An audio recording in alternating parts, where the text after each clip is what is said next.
February, January, December, November is their hot season. That's their summer. And it's 112, 115 degrees there. So we don't do a lot of hunting during that time period. So when I'm booking hunts, I start my hunts in March. And September is normally about when we quit hunting. Then it starts getting warm again. So November, it's going to be 90 degrees. December and January, it's 100-degree weather. The best time is April and May.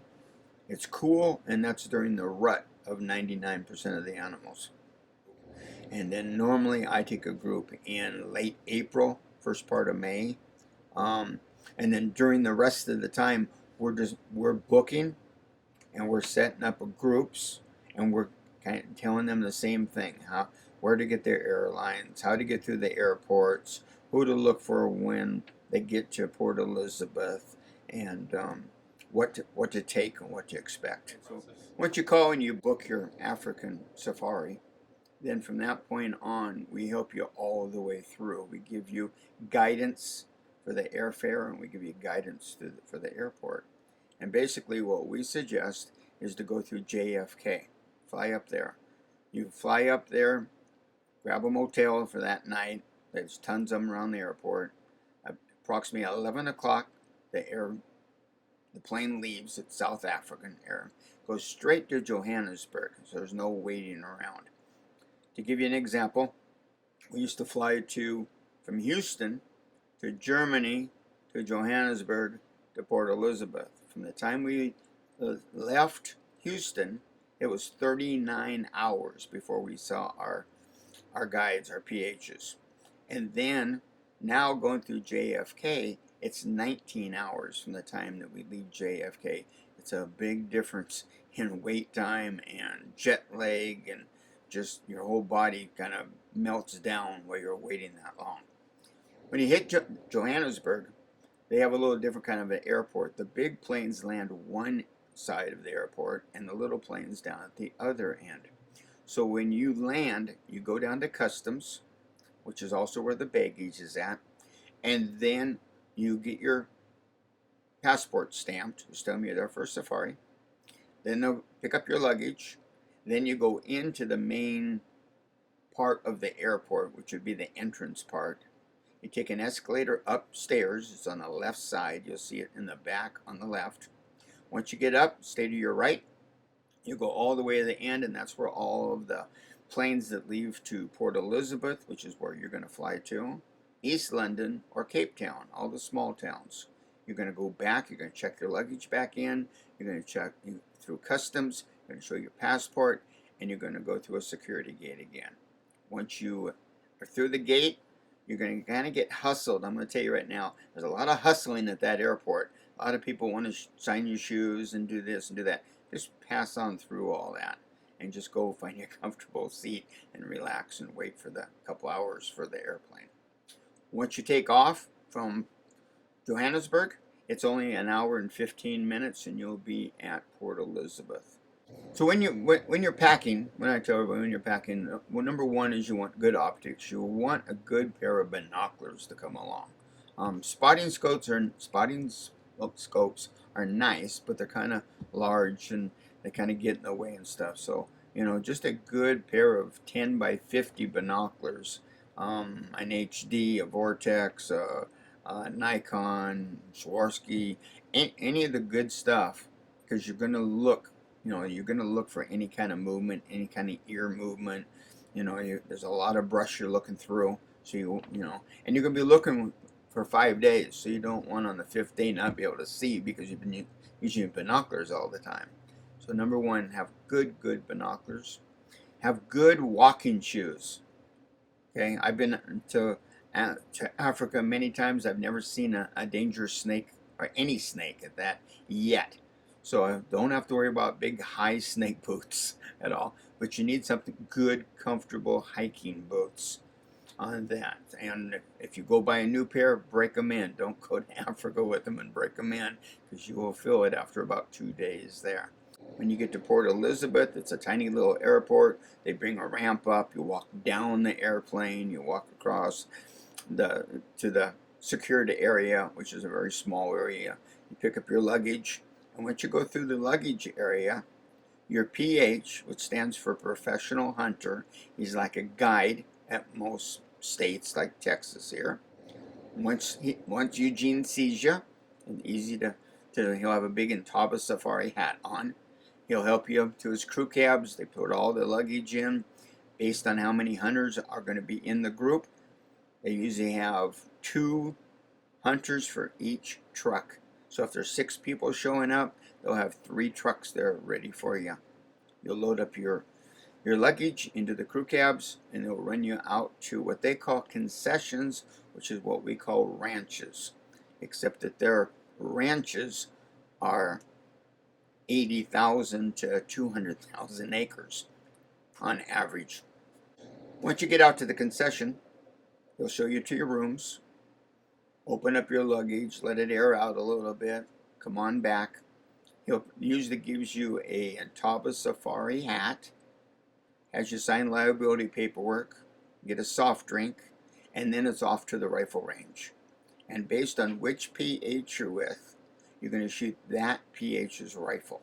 You're not going to shoot anybody else's, because you're going to be with the same PH for the whole 5 days of hunting, which is on average is 5 days. Once everybody's happy with your shooting, they'll come back to the lodge. At that point in time, you can have a drink, and 6, 7 o'clock they're going to serve dinner. Then you're going to get some sleep, and then we're going to start hunting. Cost-wise, which I go through with everybody, is you're probably going to go to Africa, and you're going to shoot 5 good animals for the price of what it would cost to shoot a 200 class whitetail in Texas. We do packages for most people. A package is where we take your day fees and all the trophy fees and put them in one package, and by doing that we can save you a lot of money. For an example, if you took a kudu and a wildebeest and a springbuck and an impala and a blessbuck, and you just added the trophy fees onto that, that would be close to $3,000. Then you add the day fees, which is going to be about $1,500, so now you're up to like $4,500. But on packages, we give you all your day fees, all 5 animals, but you're only hunting for those animals. And on packages, you always have to realize that if you don't shoot one of the animals, you don't get a refund. You're buying a package on it. Now, over the last 2 years, we've only had 1 person not shoot one of the animals in the package. Everybody else has filled their tag or their bag, whatever you like to call it. They've killed whatever they want. That's to go over and shoot 5 animals. That's your tags. That's your license. That's your food. That's your meals, beverages, snacks that we've talked about. All those items there. Pick up at the airport. Return to the airport. No rental cars needed. There's also daily laundry, so you don't have to bring a lot of clothes. Bring a set of clothes that you're going to travel in, and you're going to travel back with, and bring 2 sets of hunting clothes. That's it, because they're going to do your laundry every single day. They'll fold them. They'll be nice and fresh, laying on your bed when you get back from your evening hunt. They'll all be there for you. Airfare out of JFK, depending on when you go, it's going to run $980 to $1,200. The further you book away from when you're going, the cheaper it gets. So for example, if you're going in March, they will open up seats in May. They always open up seats 10 months prior to booking. So if you book your airfare in May for a March hunt, you'll get it for under $1,000 for your airfare, and that's round trip all the way from JFK, Johannesburg, Port Elizabeth, and then back again. So let's just say $1,000. So now it's Monday morning. Get up early, get a quick breakfast, and we're going to drive off depending on what you're hunting. So on kudu, we're going to go up into the mountains. And yes, Africa's got mountains. We're going to go up. We're going to park about a half a mile from where we want to hunt. We're going to hike down the road. We're going to go up one of the hills to about 150 yards up. and we're going to sit and glass, and we might be there for a couple hours. The kudu like the high mountains, but they like to come down into the valleys and stuff to eat. So that's what we're looking for, is we're looking to catch one walking around. We do the same thing for blessbuck. We do the same thing for impala. They're the kind of same thing. They like the brush. They like up in the mountains, and they come down into the lower lands to eat on. Once we find an animal, then the stalk is on. Average stalk and average time once we spot an animal is anywhere from 2 to 3 hours. We're not in a rush. We're not in a big hurry, and we don't want to spook the animal. We're taking it really, really slow. And understand, the trackers have been trackers since they were 10, 11 years old. These guys are 30, 35 years old now. These guys can pick out a track in the hardest, driest dirt. They can tell you which direction that animal went. So we're off, we're tracking. We get an animal down. We take that animal, we all load it up in the back of the truck. It goes back to the lodge. Behind the lodge is a huge skinning area, and that animal will be skinned and caped immediately. So if you're going to have a shoulder mount made out of it, we're going to cape it out for a shoulder mount. If you're going to have a rug made out of the hide, you're going to have a European mount. Whatever you want done, you're going to have to tell the skinners right then what you're going to have done, because they're going to skin that thing out. They're going to turn the ears, cut the lips. They're going to do everything that a normal taxidermist would do, salt it all down, and they're on it right away. Of all the capes that I've ever gotten from Africa, I've never yet had one ever slip on me. They've all came back in 99% good condition on it. Once we get that animal in, depending on what time of the day it is, we might turn around and go back out, or if it's close to lunchtime, we'll just hang around, have lunch. After lunch, relax for a couple hours, and then in the afternoon, head back out for our second hunt of the day. On kudu are probably the longest shot. Kudu, probably you're going to average about 200 yards on them. Springbuck, 75 to 150 yards is normal for them. They're not a very flighty animal. Blessbuck is another animal, depending on the terrain. If you find him in open country, of course, and you're trying to sneak up to him, you're not going to do it. He's going to take off. But if you're with lots and lots of trees and vegetation and cactuses, again, you're going to get within 150 yards, a good shot on it. But there are long shots. I mean, the last time I was there, I killed a gigantic black springbuck at 465 yards with a 25-06. So, and I killed a regular springbuck, a common springbuck, at probably 60 yards. So there's a variance there. But the majority of the animals that get killed are probably 150, 200 yard shots. On packages, we can make them specific for a person. Some people have hunted Africa, so there's certain animals they want to go back and get, and some people have never hunted. So people that have never hunted on spring in Africa, our biggest package is a kudu, is a wildebeest, is a impala, is a blessbuck. That's 4. And the 5th animal, we normally give people choices. They can either shoot the springbuck or they can shoot a warthog. The difference between the two is Africa has had a drought now for about 2 years. And warthogs are like any other pig. They need water. So warthogs are tough to find right now. So we've exchanged the warthog. Normally the warthog is part of the package. We've changed it out to a springbuck, because springbuck are like blackbuck antelope or pronghorn. The heat doesn't bother them. But we can still add a warthog, because not only do we have that concession or that ranch, we've got a dozen other ranches within an hour's drive that we can go from arid cactus type property all the way down to, believe it or not, pineapple plantations. One of the biggest ranches that we hunt for warthog is a pineapple plantation on it. It's mucky, it's good soil, and of course they like the warthogs being shot. They eat up their pineapples. So there's lots and lots of different variations, and lots of times we will never hunt on the same ranch for every animal. We will get up early in the morning and take off and go to a different ranch for say for an eland. If somebody wants an eland, we always go to a different ranch. We have one ranch that is famous for having big eland, and we take all of our hunters to that ranch because they've got the biggest of the eland. Once the package has been shot, and you see something else out there and go, man, I'd like to have one of those, or you brought an extra 250, $300, just extra money, and we have animals that cost $200-300 US dollars. Then we can put you on another hunt. We have a list of all the animals that we can go hunting for in South Africa, and once you shoot 3 animals, your 4th animal, your 5th animal, your 6th animal are all at 10% discount.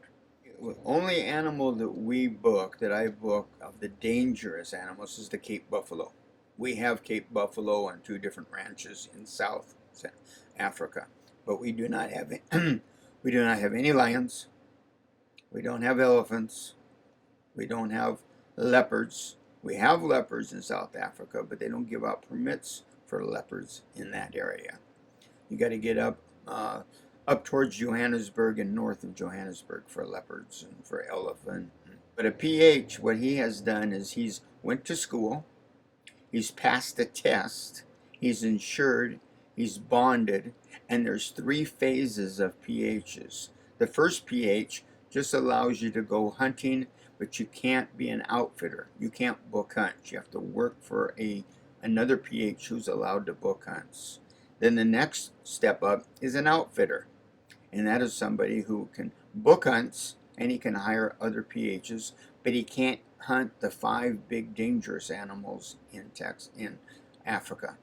Then you've got the top PH, which is what my PH has, and he can hire people, book people, and he can shoot all 5 of the most dangerous animals in Africa. They've all grown up in Africa. They've all hunted most of their lives, and they know what rifles take what animals down. One of the PHs uses a 7mm Meg on everything, and he's got a suppressor on it, so it shoots like a 243. And no matter what if you're going to take the biggest animal or the smallest, you're still going to take it with a 243. You're going to take it with his 7mm Meg. It shoots like a 243.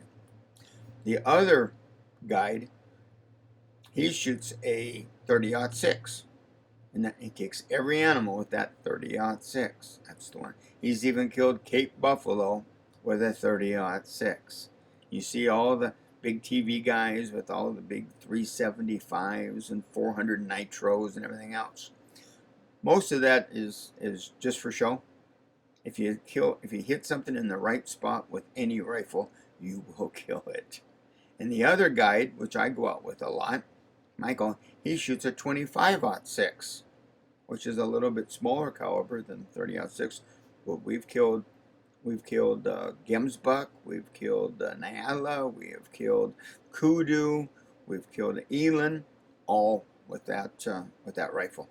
You're going to hunt for 5 straight days if you have to. Now, last safari I went to, I'll give you some examples. One guy was going for 4 animals. He killed all 4 in 2 days. The other times he just rode around with everybody else taking pictures. I had one guy come out and he was there for 5 days, and he was going to shoot just 4 animals and ended up shooting 3 more and did it all in 4 days. So he had an extra day. And it's not like you go around to every corner and there's an animal standing there. You still have to hunt these animals. It's not, some people have hunted Texas where there's a lot of animals on a small piece of property. It's not like that in Africa. There's good animals, but you got to go out and find them. You got to hunt them on it. So you get, on an average hunt, it's 6 nights. So first night when you get there from the airport, and then you're going to go 5 more nights and 5 days of hunting. As far as water, snacks, all that kind of stuff. Every PH has an ice chest in the back of their crew cabs, and inside there is oranges, apples, bananas, water, Sprite, root beer, basically anything that you, orange juice, it's all there for you. So whenever you feel thirsty, just pop it open and take one. You're not disrespecting anybody for taking it. That's what it's there. Inside the cab is going to be a bag, and inside that bag is going to be granola bars and candy bars and all kinds of little chips. And then they also have a, um, a jerky that they make that's a non-smoke jerky. It's called Basang, Basang. And my PHs love the stuff, so they have a sack of it there. And myself, I like it too. So I'm kind of dipping into it quite a bit on it. But there's plenty of food, plenty of snacks. And, and some days, especially when we have to go to another ranch to find a certain animal for somebody, they will pack an entire barbecue. So they go to the other ranch. We get up early. We're there at daylight. We're hunting the other ranch. We call it quits at lunchtime. We go to that ranch and we do a big barbecue. And it could be just eland sliced sandwiches or kudu sandwiches or wildebeest stew or whatever. But everything that you shoot, you will taste. You can't bring the meat back, but you can eat everything that you shoot, whether it be done on a barbecue, done on a grill, done in a stew, done in casserole. You will taste every bit of the meat that you shot. And that's that's USDA laws. Has nothing to do with the PH, nothing to do about the ranch. The United States Department of Agriculture does not allow any animal meat to be brought back to the United States. We have no control over that. On the 7th day, counting half days, you're going to have a really good breakfast. Then they're going to take you into town, do a little shopping, and a normal airport, the aircraft leaves at 4 o'clock in the afternoon. So you're going to spend probably 3-4 hours just driving around Port Elizabeth and seeing the sights of Port Elizabeth. And then you'll take off and head for the airport. Tips. Everybody always asks me about tips. So basically, anywhere from $50 to $100 to the skinners. And there's usually 3 skinners, and they'll just split that. You have 1 tracker per truck, and again, it's $50 to $100 for them. And depending on how many people are in the staff, some ranches have 3 and some have 5. So I usually go in the neighborhood of about $30 to $35 per person for the whole trip. Not a day, but for the whole trip. That $50 times 15 in Rand is more money than a lot of them make in a whole week, paid by the ranch. So you're giving them a whole week's wage just in that one $50 tip. Then to get the animals back to the United States, you have 2 choices. You can use a taxidermist over in Africa, and now their prices have risen to about the same price as what American taxidermists are. Used to be they used to do stuff really, really cheap. Now their prices are getting up there pretty high. So you can leave it there. And the pros and cons on that is you might save $100 per mount, having them mounted over there. But the crate that they're going to put 5 animals in is going to cost you about $2,500 to have it shipped back to the United States. So divide that by 5, you just paid $500. Now you're behind. You're going to spend $400 to $500 more than what it would cost to have something mounted here in the United States. If you just ship your skulls, horns, and the capes back over to the United States, it works on average at $375 for cleaning, dipping, bubble wrapping, crating, sending the crate up to Johannesburg, all of the South African documentation to be sent to the U.S. authorities, freight through Delta Airlines, and clearance. And then clearance in Houston, clearance through U.S. Fish and Wildlife, clearance through USDA, and clearance through Customs. Add all of that up and it comes to be about $375. And people, and when I book hunts, I give all my hunters a 10% discount on the taxidermy work. So they're saving anywhere from $100 to $200 on each mount, just having it mounted here in the United States. When the crate is created, okay, and it's shipped over here by Delta, it has to go first through a customs broker, which we use Pro Cargo in Houston. They do all of our clearance. Then it goes to Fur Express Tannery in Houston, which is a USDA approved clearance house. When it gets there, they've got paperwork to do. And once it gets there, I travel from San Antonio down to Houston. We open up all the crates. I bring back all the skulls, all the horns, any antlers. I bring back all of the capes, and we leave all the back hides or full hides that are going to be tanned into flat hides. That stays with them, and they're going to tan that. I bring everything back with me. We lock up all the skulls and all the horns, and the capes are all sent to a tannery which does wet tanning, which it makes it a lot easier to get a better stretch and get a better fit for the mannequins.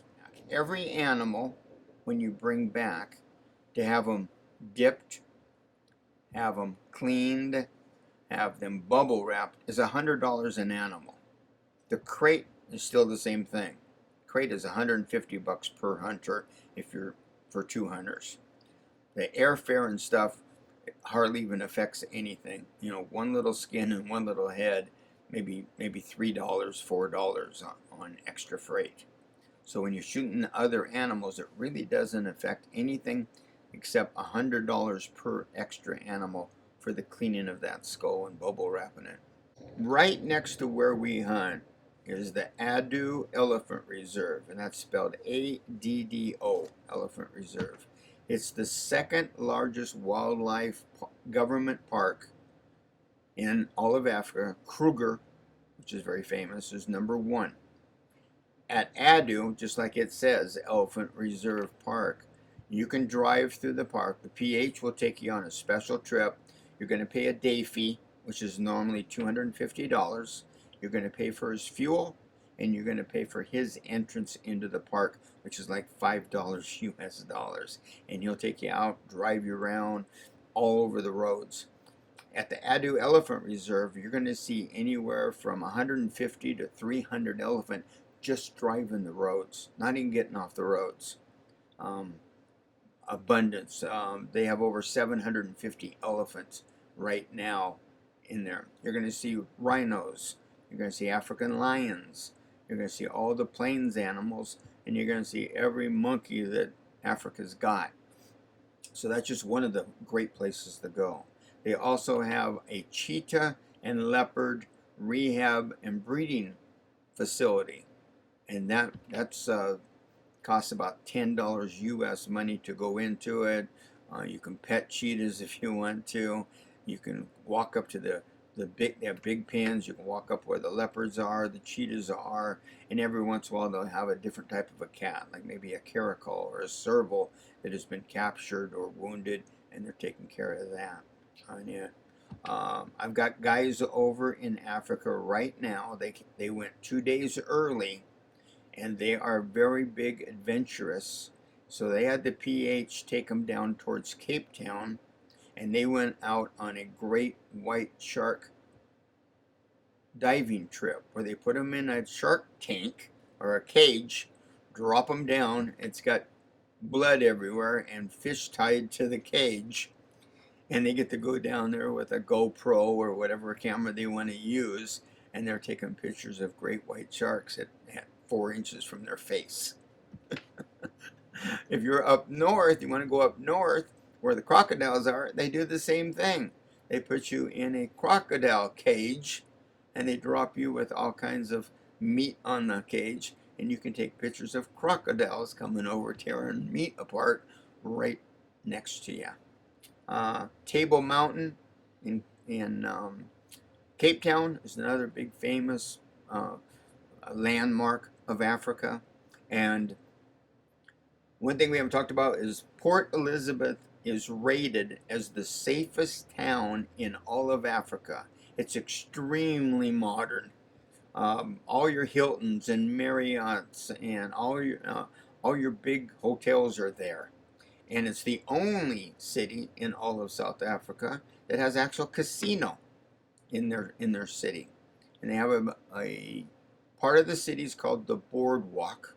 And along the boardwalk, on the way home, if you want to stop, there's probably at least 20 vendors that are selling uh, ostrich eggs that are carved. They're selling warthog bottle openers. They're selling springbuck horn bottle openers. They're selling shirts made from African hides. They're selling carved wood of animals, of bowls, basically any kind of tourist trinket, we'll call, that you want to purchase. You can purchase, put in your suitcase, and take it home. So lots and lots of things to do besides going out there and going hunting.